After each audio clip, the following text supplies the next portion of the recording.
with department heads. Nights were often long and lonely, filled with self-doubt and questions. Had I been out of place all these years? Could I rise to the challenge Rebecca had set for me?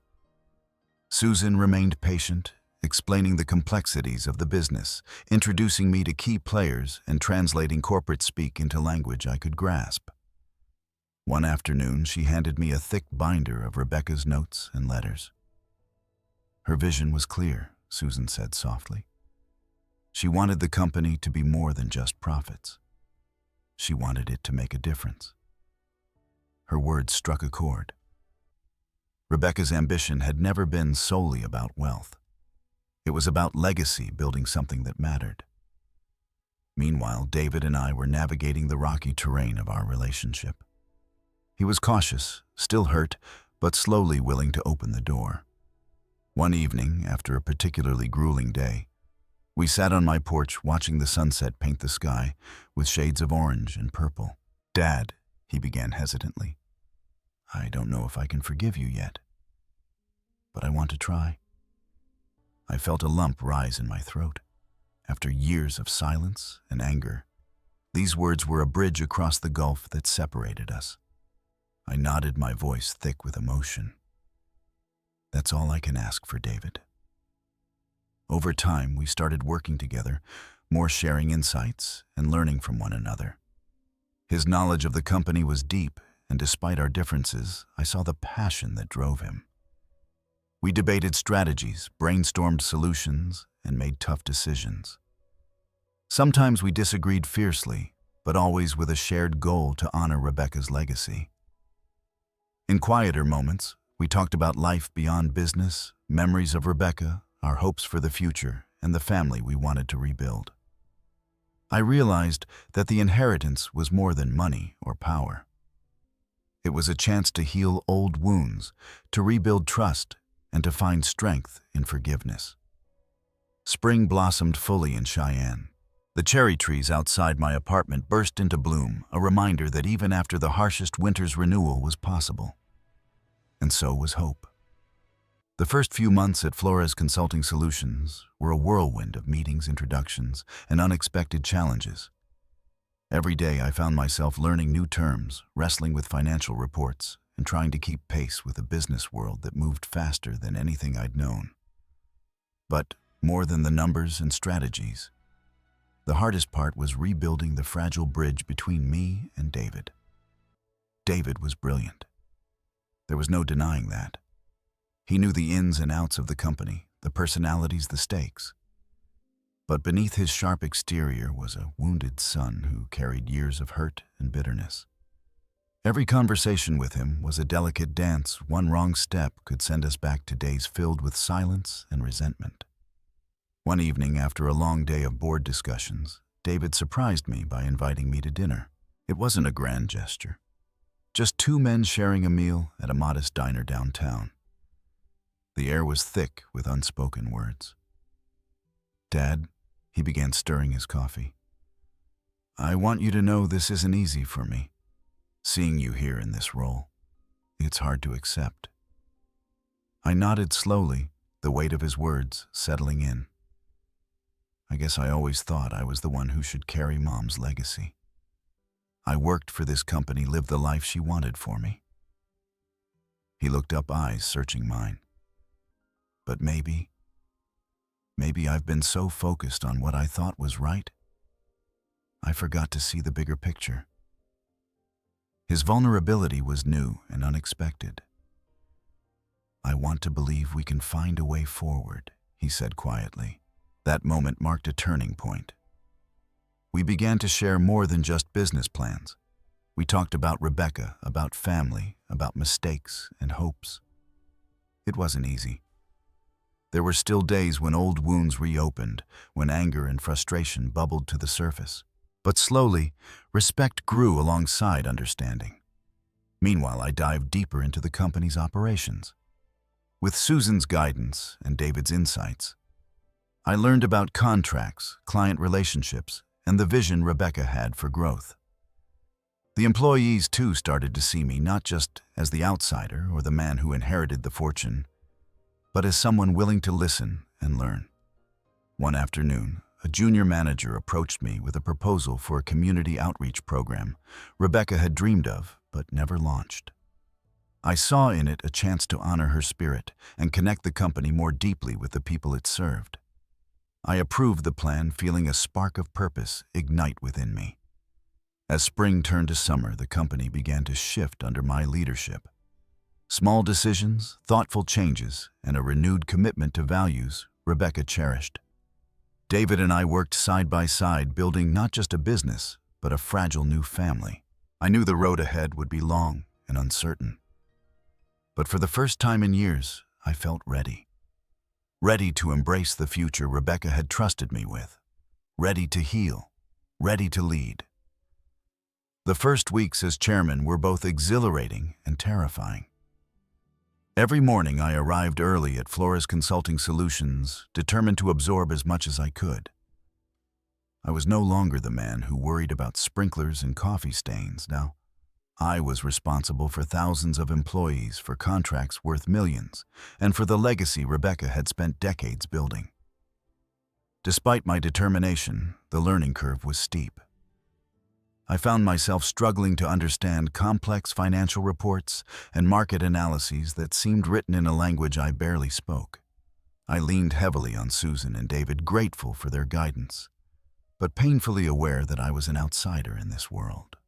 One afternoon, I sat in the conference room poring over a report on the company's latest acquisition. The numbers were staggering. But what caught my attention was a note in the margin. A reminder from Rebecca to maintain the company's commitment to community values. That struck a chord with me. It reminded me that beneath all the dollars and deals, this was about people. David's presence in the office was a constant reminder of the past and the future. He was sharp, confident, sometimes impatient, but slowly I sensed a shift. Our conversations, once filled with tension and accusation, began to include moments of genuine collaboration. We debated strategies, shared ideas, and I started to see glimpses of the son I had once known. One evening, after a long day of meetings, David and I found ourselves alone in the executive lounge. The tension between us had eased enough to allow for a rare moment of candor. "Dad," he said quietly, "I know I've been hard on you. It's just, this whole thing is overwhelming." I nodded. "It's overwhelming for me, too. But we have a chance to make something good of it for the company and for us." He looked out the window, the city lights twinkling in the dusk. "I want to believe that." That belief became the foundation of our fragile reconciliation. At the same time, I focused on the company's culture, determined to honor Rebecca's vision. I met with department heads and employees, listening to their concerns and hopes. Many were skeptical of the new chairman, who had no business background. But I was determined to earn their trust step by step. Susan suggested launching a community outreach program Rebecca had dreamed about but never fully realized. We gathered a team and developed a plan to provide scholarships and support local small businesses. The initiative was met with enthusiasm and gave me a renewed sense of purpose. Back at home, the walls of my apartment no longer felt so confining. I spent evenings reading company documents and planning for the future, often with David by my side. We shared stories of Rebecca, her fierce determinations, her struggles, and her love for both of us. Through it all, I learned that the inheritance wasn't just about wealth or power. It was about legacy, forgiveness, and the courage to start anew. As spring turned to summer in Cheyenne, I felt a quiet strength growing within me. I was no longer just James Miller, the man who cleaned up after sprinkler leaks. I was a leader, a father, and a man, ready to embrace the future Rebecca had entrusted to me.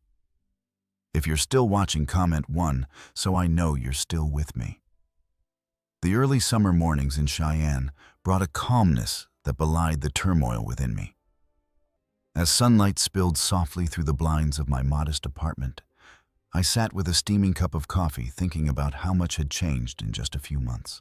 My life had taken a turn I never could have imagined, going from a quiet routine to the helm of a business empire.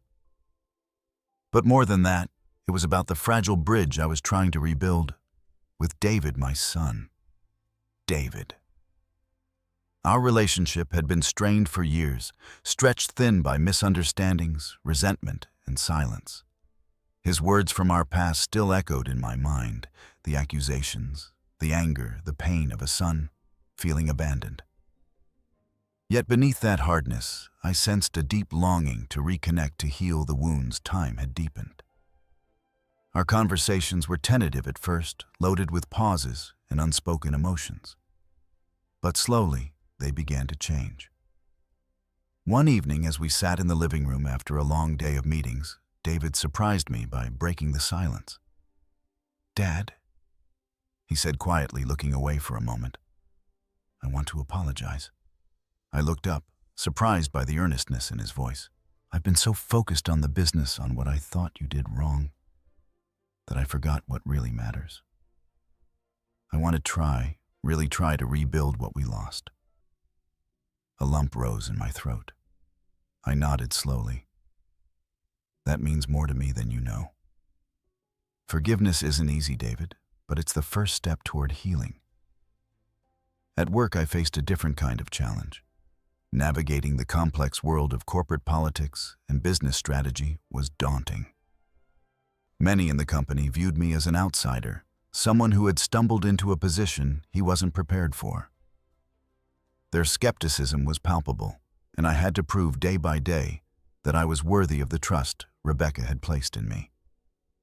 Susan, Rebecca's trusted assistant, remained my steadfast ally. Her knowledge of the company's inner workings was invaluable. She patiently explained the nuances of our operations, the challenges we faced, and the legacy Rebecca had left behind. Together, we worked on projects that reflected Rebecca's vision, not just profit margins, but community impact. One initiative involved partnering with local schools to offer internships and mentorships to young people, a dream Rebecca had nurtured but never fully realized. Implementing the program was challenging with budget constraints and logistical hurdles. But seeing the enthusiasm of students and staff alike reminded me of why this work mattered beyond numbers on a spreadsheet. With each success, the company slowly began to shift. Employees started to see me less as a newcomer and more as a leader willing to listen and learn. The culture of the company began to reflect Rebecca's values: integrity, community, and growth. David and I continued to navigate our complex relationship. Our discussions, once marked by tension and recrimination, now included moments of vulnerability and understanding.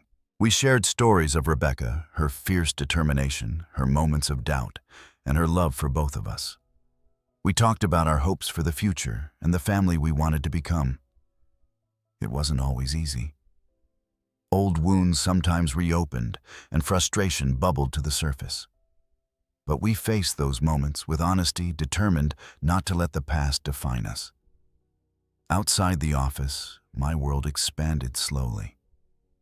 I reconnected with neighbors like Ellen Parker, whose sharp tongue softened into genuine conversations about life and community. Her grumbling about sprinkler leaks became a backdrop to shared laughter and mutual understanding. In quiet moments on my porch, watching the seasons change, I reflected on the journey. The inheritance was more than wealth or power. It was a chance to honor Rebecca's memory, to mend broken bonds, and to grow into the man and father I aspired to be. The road ahead remained uncertain, filled with challenges I couldn't yet foresee. But with every step, I embraced the responsibility and the opportunity to make a difference. I was no longer just James Miller, the man who once worried about broken sprinklers and cold coffee. I was a leader, a father, and a man, determined to create a legacy of love, forgiveness, and hope. The days were growing longer, and with them, so was my resolve.